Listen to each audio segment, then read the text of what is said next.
Da 30 anni un atleta veneto non figura nel medagliere olimpico dell'atletica. Bisogna risalire a campioni del passato come Gelindo Bordin, maratoneta, Gabriella Dorio, mezzofondista, e Sara Simeoni, saltatrice in alto, 3 volte insignita della medaglia marchiata 5 cerchi, per ritrovare un campione regionale giunto ai massimi livelli. Proprio la atleta veronese è uno dei coordinatori del Team Nord-Est, progetto che ha radunato a Caorle, litorale veneziano, una sessantina di giovanissime speranze sportive di Veneto, Trentino e Friuli Venezia Giulia, per lo più under 19 e under 20, in un collegiale promosso dai comitati territoriali di Federatletica del Triveneto. Nel primo biennio del Team Nord-Est, il cui coordinatore tecnico è l'ex triplista Paolo Camossi, l'attività sarà incentrata proprio sui raduni, aperti anche ai preparatori personali degli atleti. Al gruppo di coordinamento si affiancheranno di volta in volta i tecnici di specialità. C'è stata la possibilità di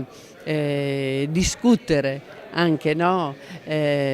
sulla bontà di un esercizio, sul movimento, su cui bisogna puntare per migliorare la tecnica e quindi arrivare a migliorare un risultato. E questo scambio, ecco, è importantissimo per poter migliorare i ragazzi, migliorare i tecnici, perché chiaramente nessuno è depositario del Vangelo, però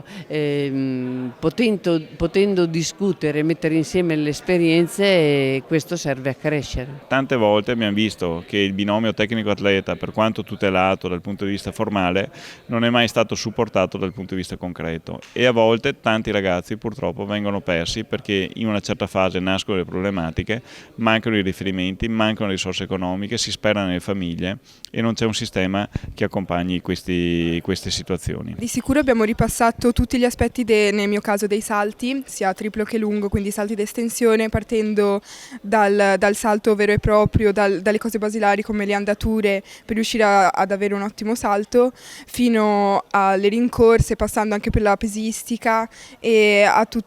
anche alla velocità, perché comunque la prima parte dei salti sono appunto la rincorsa. Siamo stati seguiti da 3 specialisti, da un medico dello sport, una dottoressa, da una dietista e da un fisioterapista, che ci hanno appunto esaminato le nostre strutture dicendoci dove potevamo migliorare il nostro aspetto fisico.